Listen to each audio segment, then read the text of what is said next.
Hear ye, hear ye, hear ye. Coming to you from the Baker Law Group, Studio 107, it's SOL.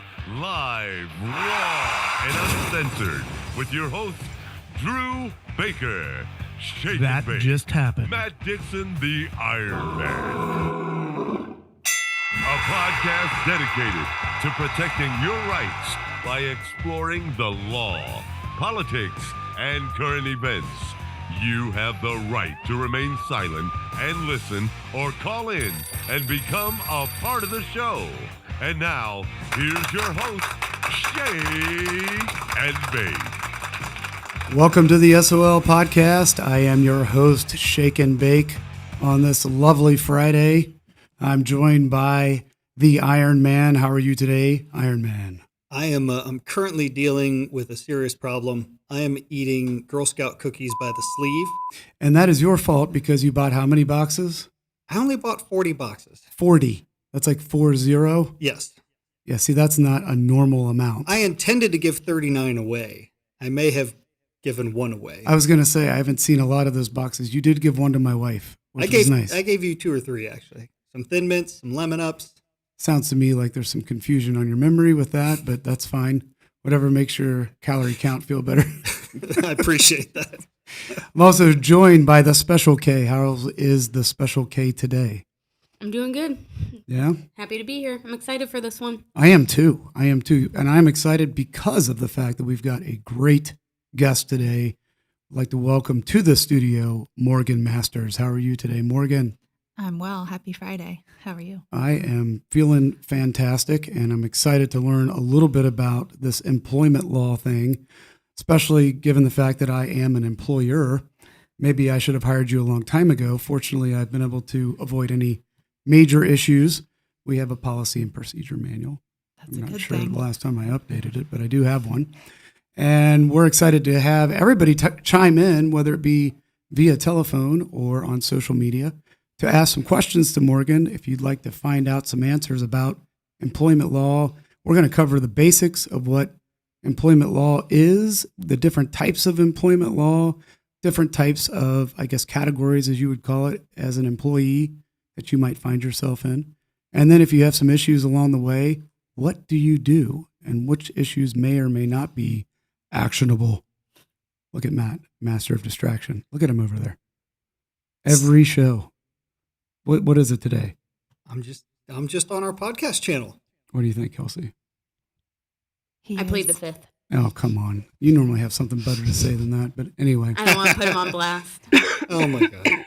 Well, excuse you. Excuse you.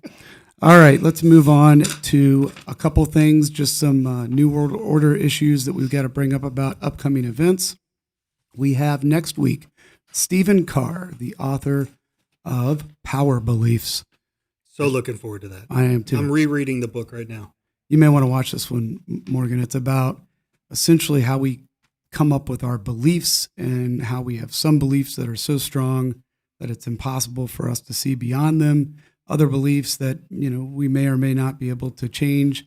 But how we get there and how we formulate those beliefs is kind of the center of the book. And then which one of those beliefs, if not multiple, are limiting beliefs that hold us back from things that we really want to be able to do, but we can't do because we have that belief that's like standing in the way. So we're going to tie it into the political divide as well. And why are people so unbelievably divided right now? And have Mr. Carr explain to us how we can get that on track and maybe get people to be less divisive. So it's going to be a neat show. Power beliefs? Power Beliefs. I'll read it. In fact, Stephen Carr is Jamie Oliver's fiance. Oh, okay. Yeah. I've seen him on Facebook. I was wondering if maybe you ran into that at some point because he is an author and did a wonderful job writing this book. So we're excited to have him on. After that, looking into May, we're going to have Sean Dominy, a criminal attorney, on to talk about some different criminal issues. We haven't decided exactly what that topic's going to be yet, but he has also authored a few books, and they'll be out here soon. One specifically on vehicular homicide. I think it's going to be very interesting. So keep that in mind. And we'll be having shows weekly as we have been doing. We're back on track. It's been great. And I think we're going to maybe dive into some of the current events next week just to kind of rub the surface, I guess, and see what we're really going to have opinion-wise on those. And I'm sure Kelsey will have an opinion. Always do. Never been wrong about anything in my life. Never. No. So with that being said, today we are going to cover this issue of employment law. We're going to have to throw out the dreaded legal disclaimer, of course, always. This saves us from having any issues. Now, Morgan, today, if you have questions, she's going to give you some suggestions. Isn't that right, Matt? That's true. She's not giving you legal advice. No legal advice here, just suggestions. No attorney-client relationship. That's right. That's right. So here we go. The views I and think opinions somebody, expressed on our show today did are change not it. to I be like this new one. construed as legal advice. There is no way, in any way, that we are creating an attorney-client relationship. What do you think about that new one? That was fantastic. I changed it. Yeah, Trying sounded to- great. Trying to switch Was it that up your a little voice? bit. It was my voice. Hmm. I can make my voice sound really good with all these tools that I have, you know? That's Yeah. Tricks of the you- trade. every day that when all the fans come over and want an autograph, they hear me talk and they, who is this guy? This How can't be you the, remain the shake and anonymous. bake, you know? All right. Well, let's get right into it. Matt opened this thing up for us. Let's get Morgan charging her billable hour rate right now. Let's turn on the clock. Well, first, I think it'd be great if Morgan could sort of introduce herself, explain who she is, where she works, and what she does. That might help our listeners a lot understand the information they're about to digest. You know what? I couldn't agree more. And when I said an outline, what I meant by that was to put things like that in there. And it's not in this one. So On there. it's not on this one. Kelsey gave me this one. It's okay. I'm just giving you a hard time, but great point, Matt. One of the best ones today so far. It's the best one I've made in years. Or possibly since the show started. All right, you. Morgan. Good point there by Matt. Can you give us a little background? I've known you for a long time, and I knew you back when you were a prosecutor. I feel like you've done so much and very well accomplished, but also having that background I think is probably helpful because it does play into seems like every different area of law you can apply some of that to other areas. So tell us all about the things you've done in your 14-year career now? That sounds right. I think you're about 14 Licensed years. in 07, Yeah. 06, 06. Yeah, 14, 15 years. Yeah. Yeah. Well, I started out as a criminal defense attorney at a private law firm. Started trying cases my first month out. Then I became a prosecutor for 9 years in the municipal court. She was a mean prosecutor. I was not. Mean. That means she did her job. I know, but I'm just saying it was when I saw she was on the case, I ran the other way. You got scared? Lies. That's not true. She was great. She was great. Lies. It is a lie. Did you two ever actually go Oh yeah, against we had each other in multiple court? cases. Yeah. Multiple cases Mhm. together over the years. And it was nice because there are some prosecutors that are very, what's the word I'm looking for that I can be politically correct here? Careful. They're easier to work with than others. How's that? But more maybe consistent with what the facts are and not personally involved with the case. How's that? Yeah. And I think there's something to be said about having the other side's perspective. Yes. Oh, that was another huge thing with you. I agree 100%. You know what it's like to be a defense attorney as well, which made it so much easier to understand where we're coming from, Right. both from the perspective of not just the case, but what are the client's expectations, things like that. So, Right. yeah, absolutely. Yeah. But after the criminal defense, then prosecutor, then where'd you wind up? Well, I've been a magistrate for a lot of years too. I'm still a magistrate. But I ended up at Albite Weicker, Okay. AW. We are lawyers for educators and students. So I represent a lot of teachers and administrators in school districts against their school districts, against the Department of Education, and in wrongful termination claims. I also represent employees in general against their employers. I would guess you've been pretty busy with Very. the COVID pandemic and all the different changes with the schooling and schooling from home and teachers not wanting to go back or wanting to go back, depending on which district you're in. So I can't imagine. What about this not to get too in the weeds here, but what about this most recent OSU car flipping event that took place a few nights ago? We've gotten some calls. I can imagine. I seem to remember that from the Ohio State-Michigan game when I went to Ohio State. That was happened a couple times, but yeah. I have heard to they say- did that over. It was a spring game though, so they flipped all those cars just over a Yeah, scrimmage. but they haven't had a season to flip cars. They've been waiting for over a year to flip some cars. You got to think of it that I think way. you save it for a big game, not when you're playing against yourself for practice. I just feel like maybe it was a lot of pent up frustration and maybe been in the dorms staring at the walls too long. Maybe that would be my guess. I have to admit, I didn't understand Chip Fest when I went to OSU, and I still don't understand it. I don't even remember it. I don't even- I really don't even remember it. But I have memories of somebody carrying a giant tree down High Street when I was there. like an actual tree. Several grown men carrying a big tree. I I think would that, give it a foot diameter. I think that sounds like something that I wish the news would have covered.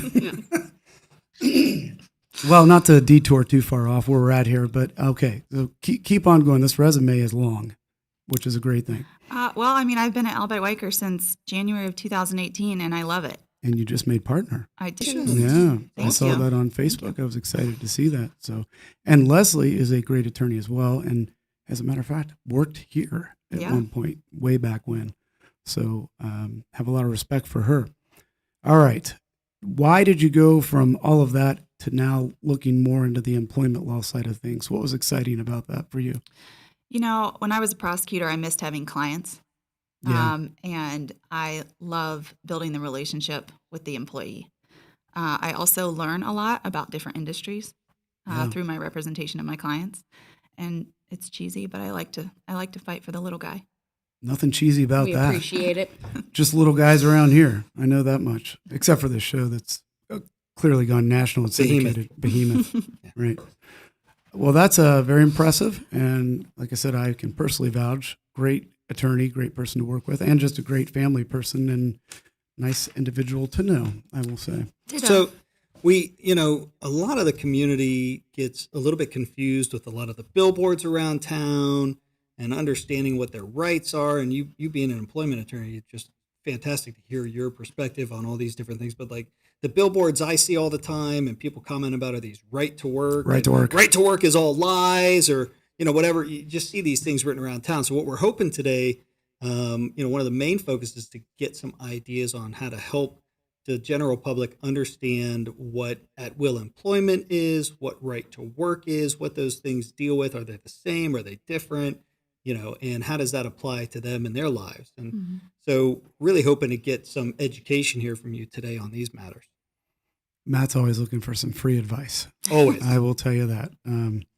All right. Well, let's start with the most basic of employment situations. If you go into an employer that you're not signing anything, you go in for your standard interview or your best suit, and then you get hired. I believe that's called you're an at-will employee. Can you explain that and kind of what that means? Sure. Ohio is an employment at will state. So that means unless your employer brings you on board with a contract for employment, you are at will. That is different than right to work. Right to work is a phrase that I think confuses a lot of people. Right to work doesn't have to do with your employment status. Right to work has to do with unions. Oh, okay. Yeah. So Ohio is not a right to work state. But what that generally means is if your state isn't a right to work state, then your employer cannot require you to pay union dues if they're a unionized employer. All right. So that's completely different from being an at-will state.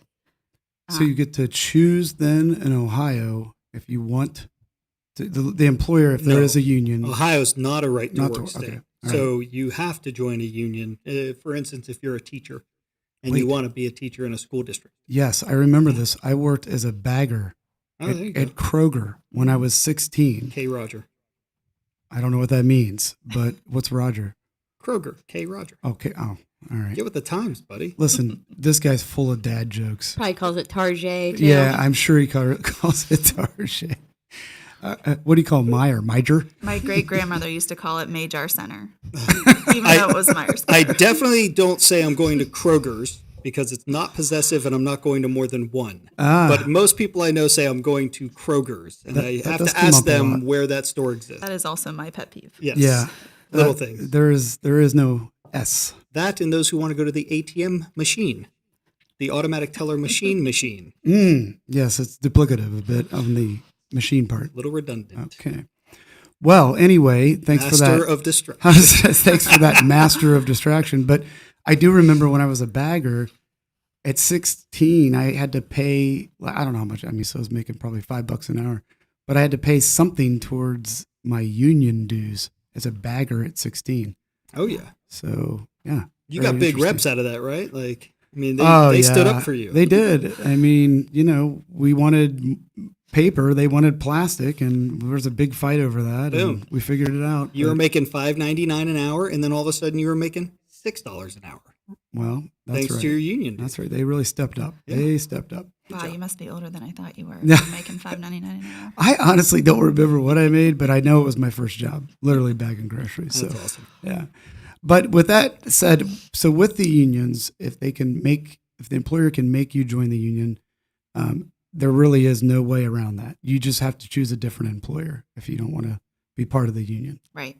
What's the union supposed to do? Let's live in a perfect world. What is a union supposed to do for you? So the idea of a union is that they help protect your rights in the workplace. Right to a safe workplace, right Don't you to have fair that anyway? compensation. Kind of like I'm sorry, not to step in as the tort lawyer here, but don't you have like kind of a right to have a safe work? Wouldn't it be couldn't you say that it's sort of like a class action, right? Because it's collective bargaining. They work on behalf of a group. Right. And so they have a small nucleus of people that work on behalf of a larger group so that you're not individually fighting for pay raises or more time off or whatever it is.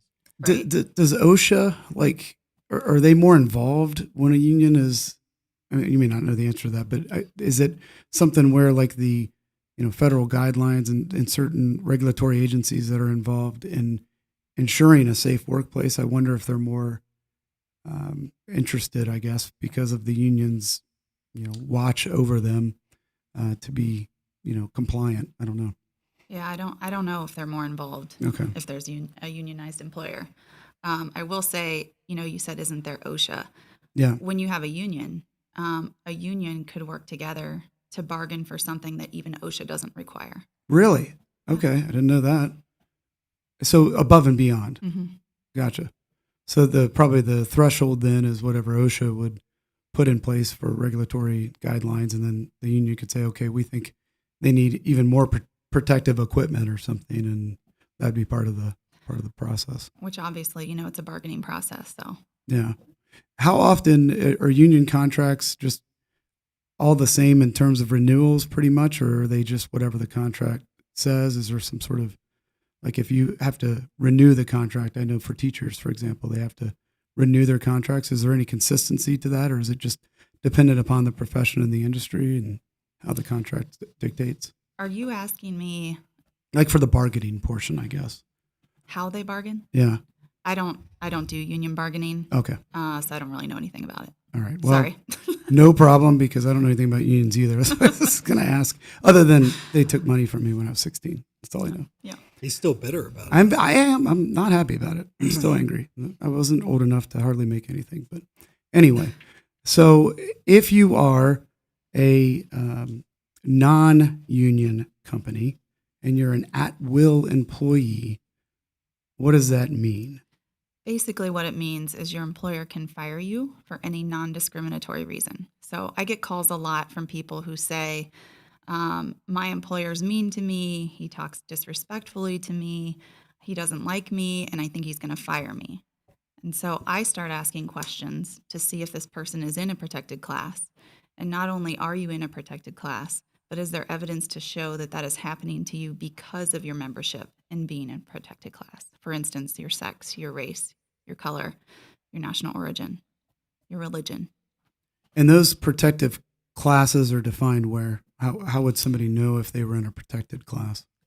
So Title VII of, federally, and then the Ohio Revised Code 4112.02. Do they just mirror each other pretty much? Mostly. Does it? Except I'll tell you that the Ohio Revised Code section applies to any employer. Oh, Okay. Whereas, for instance, the Americans with Disabilities Act only applies to employers that have 50 or more employees within, I think, a 75-mile radius. Gotcha. What were you saying, Matt? I was going to say, doesn't Ohio also cover more protected classes than the federal statute? Well, Ohio, no. They're in 2020. For a long time, sexual orientation was not protected. But in 2020, the Supreme Court, United States Supreme Court, passed a case, Bostick versus, I want to say Clayton County, Georgia, that protects sexual orientation. Ohio is in the Sixth Circuit, and up until that point, the Sixth Circuit had denied sexual orientation as a protected class. Yes, the Sixth Circuit is tough. Yes. Very difficult Yes. to get really any kind of civil rights type claim pushed through. Right. I should also mention disability is a protected class, of course. Right. So. Right. So I'm not in a protected class. The employer can pretty much fire me for whatever reason they see fit. Is that fair? Mostly. Okay. There are some exceptions to that. If let's say you engage in a protected activity, for instance, you report a violation of law, Okay. you might be protected under a whistleblower statute, which there are a lot of those. Ohio, so OSHA has some whistleblower programs. There's a lot of whistleblower programs. But you, as a white male who doesn't fit into any of those categories, That's not fair. sorry. That's all right. I'm used to it now. But unless, sometimes people call me who do not fit into a protected category, mostly white men. And I look at the company's handbook for their policies and procedures. Sometimes, on rare occasions, you can make an argument that handbook creates a contract. Although I'll tell you, most contracts say this, or most handbooks say this is not a contract. It is kind of ironic, though. You get this handbook that outlines and details everything about your job duties and what your requirements are, yet you follow those and then you can still be terminated. Right, because there's usually language intermittently through those handbooks that say, this is what we'll do. For instance, their disciplinary process. A lot of times they Right. have progressive disciplinary processes, and then sometimes they say, we're not going through that, you're fired. But the problem is, at the end of that process, they'll say, but we can do whatever we want to do if we decide it's necessary. Yeah, I know one thing, and fortunately, I've honestly never done this because I've never had to, but I have been told in the past, I think by other employment lawyers, that if you have a disciplinary process and you follow it, it's always good because then if the employee that's terminated goes to file for unemployment and they were fired for cause, meaning like whatever that policy was, they violated that and you've documented it properly, then you probably are not going to have to pay out towards the unemployment claim, and Right. that claim will get denied. But outside of that, I don't think that there's any other like legal ramification for not really following your disciplinary process. Is that true? No, I would Mostly, agree, unless yeah. your handbook is poorly written and someone like me can make a good argument that it was a promise, that it was a contract between you and your interesting. employee. Yeah. Um, How would that? Do you know of an example of how it would be more of a contractual obligation than it would be, just a policy? Try to follow this the best you can. well, I think when it's absent those disclaimers, Okay. I make the argument. No, it's a good argument, I think. Yeah. I would say, too, on the unemployment side, from the employer perspective, I think it's very smart, even though we're in an at-will state, to keep documentation of poor performance. Right. Because people always say, they can't sue me or I can't sue them. And my response is, anyone can sue anyone. The question yeah. is, are you going to succeed? Yeah. So as an employer, I would say you never know when someone's going to sue you. So keep good records. And from an employee perspective, when an employee wants to make a wrongful termination claim, they have to show that they're a member of a protected class, and not only that they're a member of that protected class, but that they were fired or demoted or reassigned. Reassignments only count sometimes. It's very fact specific, but that it was because of their membership in that category, which is oftentimes hard to prove. Yeah. But so the way that an employer defends that kind of claim is an employer says, no, I didn't. I fired you for just cause, and here are the reasons. So, Even if they are in a protected class, they can say, right. because It's not a shield. it's just more of a defense to some extent, or a Well, I'm mitigating saying factor, maybe. A membership in a protected class is not a shield Oh, from I see. termination, Right. Okay. which is a conversation I have to have with clients a lot of times.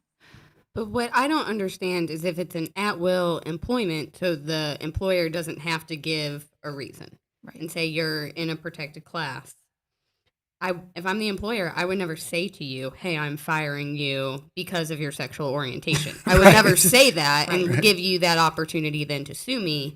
So wouldn't the burden of proof be on you as the employee to prove that? And if they've never come out and said it, I don't understand how you can sue someone for wrongful termination. So the burden of proof is on the employee who files the claim. But I'll tell you, and most times, most calls that I get, I think to myself, this isn't provable. It's purely conjecture. However, and let's say someone's fired for their sexual orientation, and you're right, the employer's not going to say, "I don't like that you're gay, I'm firing you." Mhm. But some evidence that might indicate that could be maybe the employer's made comments about that employee's sexual orientation that have gotten back to that employee who was terminated. Derogatory comments. Things like, he makes me uncomfortable, or things like that. Mhm. Does And- that count and- as hearsay? Well, if now somebody else we're is- talking about the admission of evidence. Oh, okay. And yeah, so hearsay is just an out-of-court statement offered for the truth of the matter asserted. Okay. So Bravo. I don't want to. That's I don't a want to. nice recitation. Yeah, we don't from have to the get into bar weeds exam. I with that liked it. one. Yeah, I don't want to bore any of your listeners with that, but But that so- is kind of the stuff they bring to you, though, if somebody Yep. puts something in writing with the text message, or they have an affidavit from one of their coworkers that's swearing their boss was saying totally. stuff Or, about them. I can even think of a situation where maybe the boss gets on Facebook and goes off about gay people, let's say. And then in conjunction with an employee or a client, I should say, who's shown nothing but good performance, Right. now we might be getting somewhere. Yeah, that makes sense. If you're not part of a protected class, then arguably you can't even file, or actually file anything like you said, but you wouldn't really have a wrongful termination lawsuit that you could file because you're not part of that protected. In other words, you have to be part of a protected class to have a wrongful termination suit in the at-will context. Is that true? Yes, but I should say, when I said because you're a white male, you're not in a protected class, it's not really true. Because you still can't be discriminated against because of your race. Just because you're white, That's you good. can't be discriminated against. Yeah, I don't know if I ever thought of it in that context, Yeah, I really, mean, it because it's doesn't not say- the normal It doesn't thing say you hear. non-white. Right, It right. says race. Okay.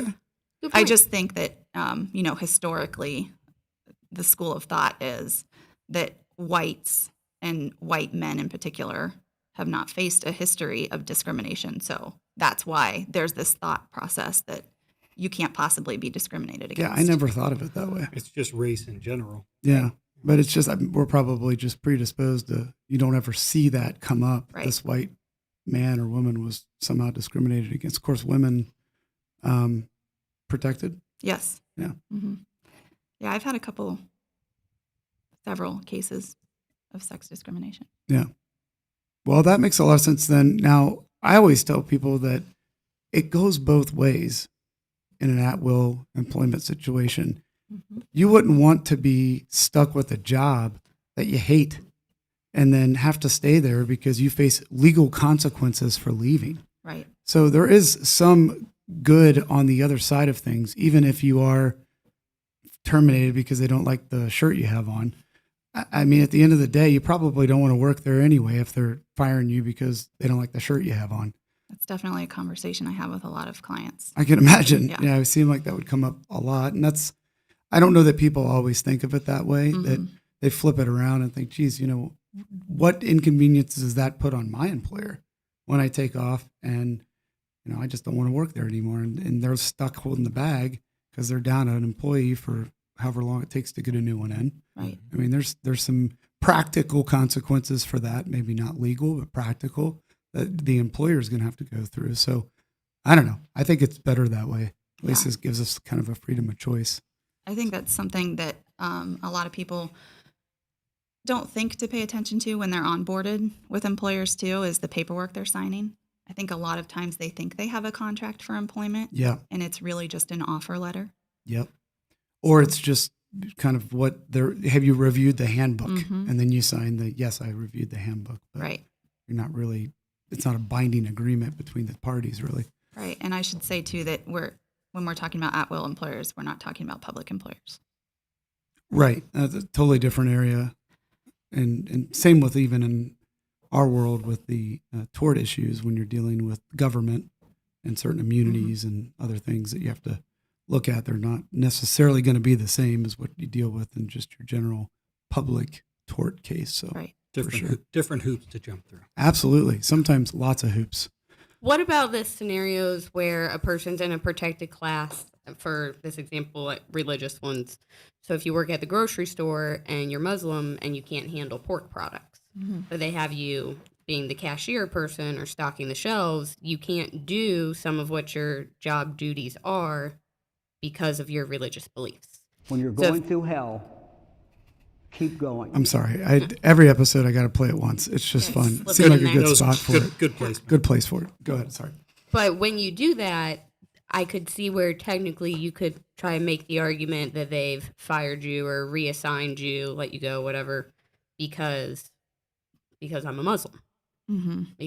But really, it's not that they're discriminating against you because of that. It's just you can't do the job requirements. So if somebody came to you with that set of facts, would you take that case, or would you tell them, no, you don't have standing here? I would probably spend a lot of time on the phone with them asking questions. Because what the employer is going to say is, could this person perform the essential job functions? Which is really a disability analysis, but that's the analysis I think you would go through under that circumstance. And, when you're talking about a disability, for instance, of course, when you're hiring someone, you can't say, do you have a disability or what's your medical condition? Right. So after an employer makes a job offer to you and you disclose, I don't know, well, this would be obvious, but let's say you're in a wheelchair. That would be obvious in an interview. And then you say, look, I do desk work. I'm going to need an accommodation. I need you to move my desk, the height of the desk. The employer has a duty to interact with you and to figure out how to accommodate you in such a way that you can perform your essential job function. You, as the disabled person, have to be able to show that you can perform those job functions with an accommodation or without accommodation. That makes a lot of sense too. So so I mean, you can't argue that, well, they fired me because of the disability if you really don't have the underlying skills to do what you're required to do for that particular job. Yeah, it's called a qualified individual. So to make a disability discrimination claim, you have to be a qualified individual. What if it's a situation like a few years ago, that woman, Kim Davis in Kentucky, she was the clerk person and she wouldn't sign the gay marriage certificates. When she started her job and gay marriage wasn't legal, she was qualified. There was no conflict of interest there. But once the Supreme Court changed the law, then she refused to sign the marriage certificates. So now, in the middle of her employment, she's just no longer willing to do what she's legally required to do. Is that technically them firing Well, by her you because saying of her? willing to do, she wasn't willing to do because it conflicted with her religious beliefs? Yes. Yes. Okay. So not Yeah. just not willing to do it, but not willing to Yes, do it. it was 'cause on a conflicted with religious- beliefs. yeah. I think I remember this case. Yeah, So- It's interesting. it is. Yeah, I remember hearing about it, but I didn't follow I it. just don't know. Then, could she turn around? I don't remember what exactly she said as her argument, but oh, you're firing me because of my religious beliefs. It's no, we're firing you because you're not carrying out the tasks. That's a job duty. Yeah. Yeah, Okay. I mean, I don't know what they argued. I don't know what the outcome Yeah, was. that's I don't I think remember. her termination was upheld, if I remember I think correctly. it was too. Because ultimately she's, well, first of all, not following the law as the clerk of courts as a government employee. That's a Oh, problem. yeah. And I think that gives the employer just cause. So again, I would agree too, but Yeah. I could see Yeah. where that could get a little hairy since Yeah. now it's like the government's firing her because of her religious beliefs. But when your religious beliefs interfere with the duties that you have to do, Right. then All right, I have to bring in some current events here. Some things that we've been seeing a lot in the media, certain situations where people are being terminated for having opinions that may or may not be consistent with that of the organization, we'll say, for that particular employer. And a lot of times these opinions are being voiced via social media and being voiced outside of the workplace. So I come home at night, I grab my, dinner, I grab a glass of scotch, sit down and get on Facebook and start writing a few diatribes about my political beliefs. Not to really, offend anyone in particular or even offend anyone at all. But of course, just by writing it, it may be offensive or it may not be consistent rather with the values that my employer has.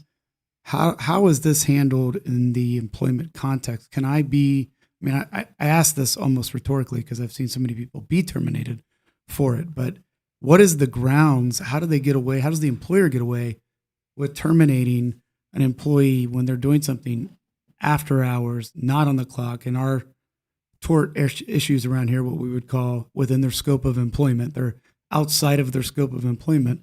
They voice their opinion and then they're terminated. Right. Yeah. Well, I'd say the answer is there's a difference between a private and a public employee. So private employees, I would say to you, Ohio is an employment at will state. So if I'm a private employer and you, even off the clock, are making statements on Facebook that I don't like, I can terminate you. So a lot of times I get calls from people who say, my employer violated my right to free speech. And I say, the Constitution prohibits the government from infringing on your right to free speech. It does Right. not prohibit private employers from doing that. Doesn't keep you from having the speech or you from Right. saying it, but doesn't necessarily give you protections from your employee or Correct. employer rather. Now, it's a little different. I've had some cases where teachers in public school districts are doing things on Facebook after hours. And so that is a bit of a different analysis. And so the courts are going to look at, are you identifying yourself as a public employee? Is your conduct or your speech, more likely, is that something that shows you can't perform your duties? Like as a teacher, if you're so far to the right or far to the left in your comments that you can't present the material to the students in a non-biased way, maybe? Right. Yeah. I'm trying to think of a good example. My mind is going blank right now, but yeah, basically, does it interfere with your ability to teach to all students, to be kind to all students? That makes sense. I was thinking in the public context, the example that popped into my head, I have no idea why. If you weren't a public employee, but a private, working for a private employer, let's say the private employer was a church and you're a minister, but you're getting regularly hammered on every Thursday, Friday, Saturday, and members of your congregation are saying, boy, old Joe there, he's been drunk 3 nights in a row. And obviously, our beliefs are that drinking in excess is bad and they let him go. Okay, that makes sense. Yeah. In that context, it seems like, well, those values are completely opposite because there's a religious context involved. But I would say it's probably somewhat similar to that if you can't see it from the maybe the more modern political views that are being expressed. Right. Something that I think is interesting with a private employer, right, who can terminate you because they don't like the opinions you're sharing on Facebook. It would be an interesting case if maybe, let's say you're the only Black person employed by this employer and you're talking about Black Lives Matter on Facebook and then they terminate you. So that could be an interesting case, right? Yeah, no, big because time. if you're the employee, you might say, look, you fired me because I'm Black. Right. And I'm advocating for my race. And then the employer says, well, you're advocating for it's another company anyway. I mean, Right. just by the nature of what the BLM is BLM an entity. is an entity, Right. not a necessarily an opinion. So yeah, that would be a very interesting case. It would be. One yeah. that may even make it up to the Supreme Court just because it's a first impression kind of thing. Mm-hmm. Be Interesting. really fact intensive too. Yeah. Uh, What- go ahead. Oh, I was gonna ask with what you guys were talking about earlier with the disability and how people are not allowed to ask you, like in a job interview, like, hey, what disabilities do you have? Are they allowed to ask you about your medical history and what vaccines you've gotten from the doctor's office? Yeah, So- that's where we were headed. Yeah. So Yeah. ordinarily, no, they should not be asking you medical history questions. They can't even ask you the medical history of your family members. And that's all in the Well, HIPAA. Yeah, because can't you come in and be like 9 months pregnant, ready to pop any day, and they're not allowed to ask you, Let me- like, hey, are you? You never Correct. ask that Not, well, question. not just for being the rude, but No, but let me for ask- the legal stuff too. Like, Yeah. Let me no, ask we're it not from going to this hire perspective. you Let when me you're ask going to it be off from- work for 3 months or Right. whatever. From this perspective, though, you come in, you sit down for the interview. Let's say it's not obvious that you have any kind of disability, and the potential employer lists out all of the functions and requirements of the job and then says, is there any reason that you think you will not be able to perform these duties or these functions or whatever? He's not saying, do you have a disability? Yeah. But he's asking you, and you may say yes, you may say no, but if you say no, I don't have any issues, and then you come on board, and let's say you do have a disability and you lied in your interview, don't they have cause at that point to fire you? Not because you're disabled, but because you lied during your interview?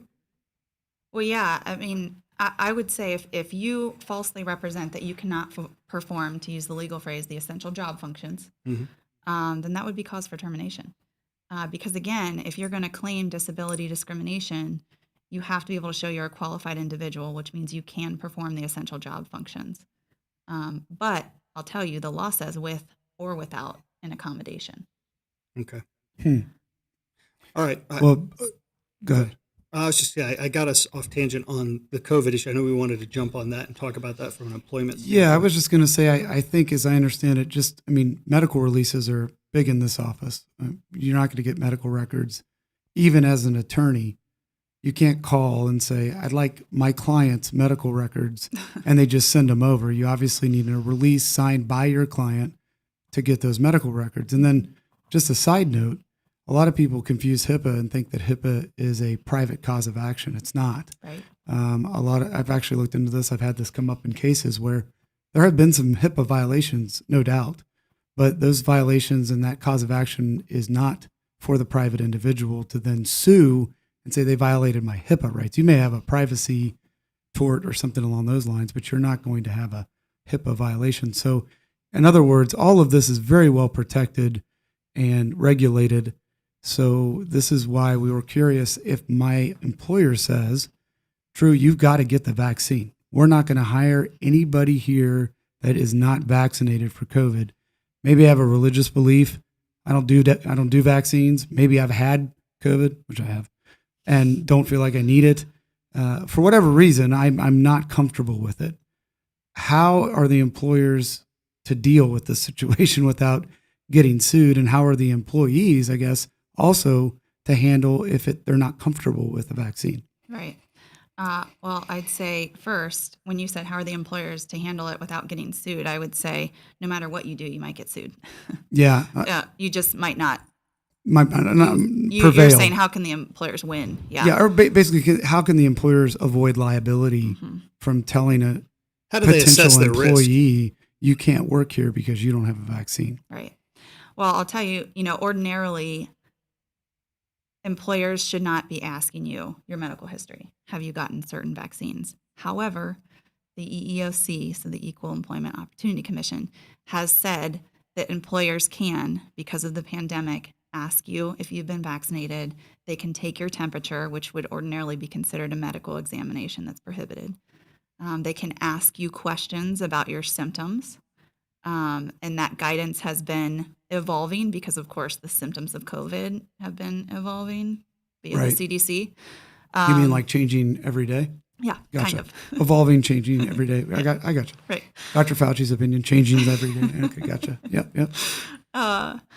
So I'm trying to think what your actual question was, but Well, just more so, like, how are Can they they make putting you get themselves at vaccinated? risk? So the questions are one thing, I guess, but the answers are something else. So if I answer, no, I don't have a vaccine, can they, and this again, maybe starts at the hiring process. Maybe that's where it begins and you ask it and say, are you vaccinated?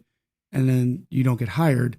I would assume there's no liability at that point because you haven't hired them. There's no employee relationship. right. But then they're hired, and maybe to keep your job, the employer sends a directive and says, if you want to stay an employee at this office, you must get a vaccination. And I'm against it. And I say, I don't want to get a vaccination in the private context, not the public. Are they okay to Yes. kick me? Yes. There's Really? 2 exceptions. Yeah. Okay. 2 exceptions. If you have a disability or you have a deeply held religious belief. How do you prove the deeply held religious? Yeah, belief? that's interesting. Well, That's they're it. yeah. I mean, I just heard one of the guys arrested in D.C. He got, I think, vegan or organic food served at the jail because, or no, Yeah. organic food because Something, he yeah. said he had a deeply held religious belief of veganism. Oh my goodness. I can tell you that's not going to fly. I don't think. Happy to hear the tax dollars aren't going to go to organic food. Right. I am happy to hear that. Yeah. So, proving a deeply held religious belief, the inquiry is going to be, how do you practice that? And is it a recognized religion, I guess? I mean, I'm a part of the anti-vaccine Church of Latter-day. Well, no, actually, no. For instance, we spoke about this in prep, essentially dealing with the certain vaccines and what's in those vaccines, how they were tested. There are people who have some serious religious beliefs that would be against using the vaccine for how it was tested and developed. That actually exists out there right now for the Johnson & Johnson shot. Now, there are different vaccines out there that don't have that same problem. So in that context, you could say, I won't take that one, but I guess I'd have to take the other one. So that's not a complete out, but there might be Is the disability part that you spoke of, would that be if I have, or could it fall under that? If I've got some condition medically, not, visible, superficial condition, but something that if I have a vaccine or whatever the contents of that vaccine are, it could have a negative impact on my health. Is that going to fall under the disability part of, or exception, I guess? yeah, Okay. I think if you can show a medical condition that makes it unsafe for you to be vaccinated, Okay.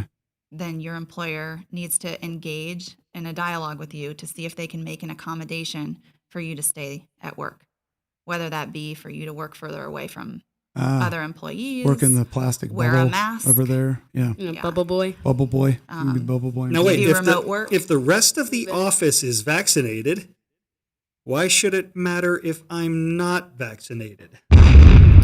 That is the question of the day. I'm going to have to circle back with Fauci on that. All right, circle I was back. gonna say, get a Circle doctor. back. All right, Circle Special back. K.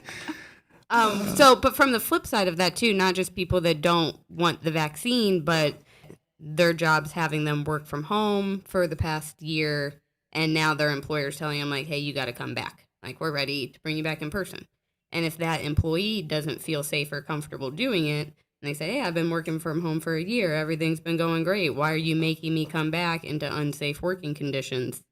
Can that person get fired? Yeah, if someone called me and said that, I'd have a couple questions. One is, do you have a disability that they were providing a remote work accommodation for? If No, I that's- just want to work from home. Yes. Okay. Yeah. So let's say it's I like working in my pajamas. Yeah.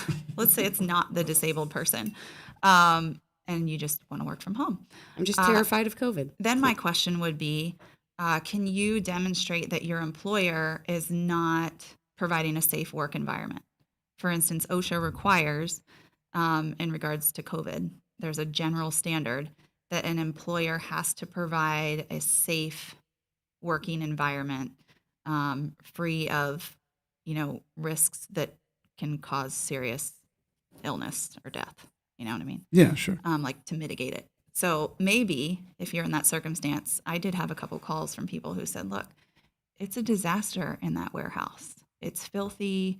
There's no PPP, air around, filtration. filtration, right? Yeah. Multiple people are touching things. I could see people coming back. Everybody's got a different level of fear Yeah. with this, Mhm. and obviously there's massive extremes on both sides. But with that said, they're the ones that are the most concerned. I wonder if the employer doesn't require the employees that are around that individual to be vaccinated. So the employer says, "Hey, we're not going to require anybody here to get vaccinated. You make your own choice. It's your call." But I work there, and I have some serious concerns about COVID, and I don't want to be around anybody that's not vaccinated. And then I go to the employer and say, "I really think that everybody here should be vaccinated," and they're not, and I'm not comfortable with that, and I feel like this environment's not safe. I could see that be like a spot of litigation that is going to pop up pretty frequently. I think that employee would lose. Really? Yeah, because there's no, as far as I'm aware, again, it's always changing, but the CDC hasn't said everybody has to be vaccinated for employee and places of employment to reopen. That's a good point. You right? know, places of employment have been open with masks and social distancing in place. Yeah, And so as the employer, I would say, well, it's really unfortunate that you feel that way, but that's not what the science is telling us right now. well, and we don't have to make everybody get vaccinated. Oh, yeah. Vaccines have been around forever, all different types of vaccines. And there are a lot of people that just don't feel comfortable with injecting that into their body for whatever reason. So I personally think that having a choice on that is a great thing. Yeah. Make your own decision and assess your own risk and go from there. But Definitely understand that, if you choose not to get vaccinated and your employer says you have to, unless you fall into those two select categories, you may be terminated. well, I'm and in the not have protected recourse. white man category, which I found out today, and I didn't even know. I got ordained on the internet, so I think I fall under Oh, the religious yeah, exemption. religious, Yep. religious. Yeah, or I could argue that I practice a religion that's anti-vaccine, although I have no evidence whatsoever to establish that. Yeah. I probably wouldn't take your case. Joe. Yeah, I did think of one other question just while you guys were talking about when you're in the interview process. So they haven't technically hired you yet. But with things like affirmative action, and so you're trying to fill some different demographic quotas, whatever, have you ever had anybody come and say, hey, I was the best person applying for this job and I did not get it because of the color of my skin? Yes. really. What happens in that case? Well, again, it's very fact specific, right? Mhm. I'm thinking of one case in particular where this person said that to me. And I said, well, what makes you think that? Well, there were only two candidates. One was, not white. The other one was white. And the one who was not white was obviously the one calling me. And so, I had to gently tell her, unfortunately, there's not enough evidence there, which doesn't always mean that somebody's wrong. No, you it's just know? how much it's their burden of proof. Right. Yeah. And so, of course, we talked about it, and we talked about the fact that there's probably not enough, but I offered that I'd be willing to make a phone call to have a conversation, right?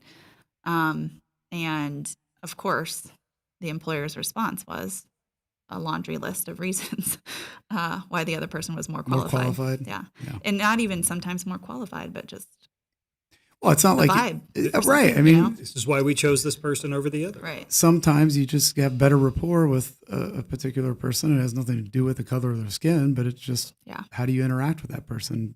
Yeah. Do you have things that you both like, that you both enjoy doing, that you can talk about? I mean, it's a workplace. It's not like we all sit around and work all day. Right. We have the social interaction aspect of it. They do? That happens at a workplace? Well, Well, when people like each other. Oh, okay. that Got and again, when I was talking about not all work, for you, it would kind of be the inverse. It's like mostly social, maybe 5 minutes of work. That's the difference. Got it. You follow me. Live hard, work some. Okay, Kristen, what was the, you can kill a lot of bees with honey, a lot of flies on, hold on. I've got the thing for it here somewhere. I just saw it a minute ago. Well, I was looking for the, there we go. But I actually, Inside joke, but it was pretty funny. I actually do know a guy, though, who said that he was applying for a job and he knew the employer personally, and they told him that, hey, we would have really liked to hire you, but to meet certain demographics, we had to go in another direction. So he has all the proof. They told him. In that case, though, can you do anything about it if they've never hired you and you have not entered into a contract with them? Or an employment agreement? Like if it's in the interview process and they straight up tell you, hey, this is the reason we are not hiring you because of... Well, that was stupid. Because you're Yeah. black.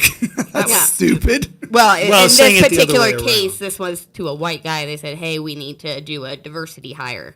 So you were the best. You were the most qualified. They knew him personally. They were like, we would have really liked to hire you on, but we can't do this for you. Like they have a right quota, now. like a diversity quota. Yes. So in that Mm. case, though, That like you've changes told the- them, Do you but need you've the- also you need the never... referral? Yeah, but you've also never hired that person and like entered into any sort of agreement. Well, so I'll are tell you you, obligated to... Discrimination laws apply to the hiring process too. Okay. Yeah, I'll give you an example. I think I ran out of the statute by now. I don't have a statute of limitations and SOL problem. I have to just tell you this early on when I first started my practice, and Kristen had just started with me, and we were interviewing, I think it was a law clerk. And what did I say? Like within like the first 4 questions, I go, so how old are you? Not because I really cared. I was just like nervous. I was interviewing somebody. Right. I was just making conversation. And I remember we got done with the interview and we came downstairs and Kristen goes, what the hell are you doing? She goes, why would you ask somebody how old you are? And I go, I don't know. Am I not supposed to do that? I don't know that familial status was a protected class at the time, but my first law clerk interview, the partner in charge of hiring, we went through the entire interview, and at the end of it, he goes, "You don't plan on getting married or having kids on us, do you?" Oh, jeez.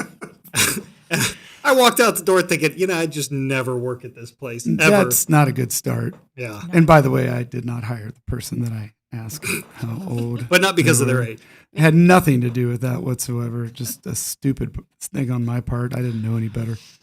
But, well, I will ask you one more thing. And if you can just maybe tell us, obviously, nothing confidential, but what is your most egregious story that an employer did? Something so stupid, like we were talking about, if you can share it. Is there something that somebody did that was just like, you thought to yourself, no way.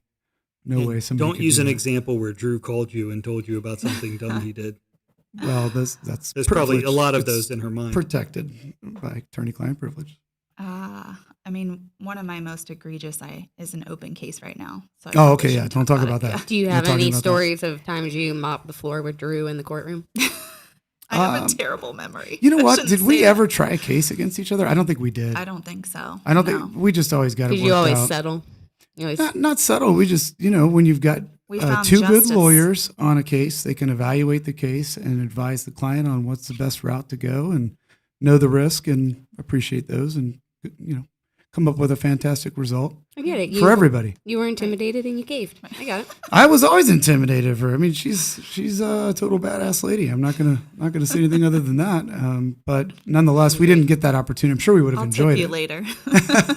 We would have enjoyed it. It would have been fun. Oh yeah, for sure. It would have been lots of fun. So It is fun to try cases with people you're friends with. it's the best, not just for bragging rights, but Yeah. just to kind of see how. I mean, there's a little bit of acting Yes. that's involved in every case, and it's almost like you're doing a drama play together, to some extent. I mean, it is. You see the other person and how they interact with the jury, and you kind of feed off each other. It's fun. I If you think- don't know the other side, it's not nearly as comfortable. Yeah. I think too, if you're just naturally competitive, Mm-hmm. and I grew up playing sports against some of my best friends, That's right. and it's like we're enemies on the court. But and then you we're- get done and you Yeah. congratulate the other person. Right. Really, truly mean it too. Oh, yeah. Not like, good game and Which know. reminds me, I have a story about Judge Chris Brown. I'll take it. I had my first. I went to law school with the Judge Chris Brown too. I had my first jury trial against him. Yeah. When he was a prosecutor, and it was I a forgot not. he was a prosecutor. Yeah, Man, we're getting older. it was a not guilty verdict in like less than 10 minutes. Okay. Okay. And it was one of those things where I had begged for a misdemeanor, and Right. then I think he offered me a misdemeanor, and then my client said, my dad would roll over in his grave if I pled to something I didn't do. And I was like, okay, let's do this. And then we won. Okay. So anyways, the story about Judge Brown is like a week later, I got the most beautiful note from him congratulating me on the win and complimenting me, on my trial work. And I've never forgotten it. No, that's the kind of Classy. guy. It's classy. That's the kind of guy he is. Yep. In every respect. Yep. He is just one of the, just a good, solid person. Totally. And understanding that it's not personal. No, not at all. No. And that's what does get lost in the mix. I think I even said that earlier when we were talking during the intro, that a lot of people take these cases so personal and that's not our job. Our job is to not look at cases personal. We're the ones that are supposed to strip the emotion from the cases and look at the facts and look at the law. But there are attorneys out there that get so personally invested in the case that they kind of lose sight of what they really should be doing. But I could see Judge Brown doing just that. That sounds like his That's the kind of person you want as a prosecutor. Yeah. So. Well, and two, I think it's a little different that I was reminded of this back in January of 18 when I started having clients again. It's different when you're a prosecutor, you're representing the jurisdiction. The jurisdiction is your client, not the police, not the victim, right. The jurisdiction. Whereas when you have a client, yes, that is our job, but also to still have your client understand, I care about your case for you. Yeah.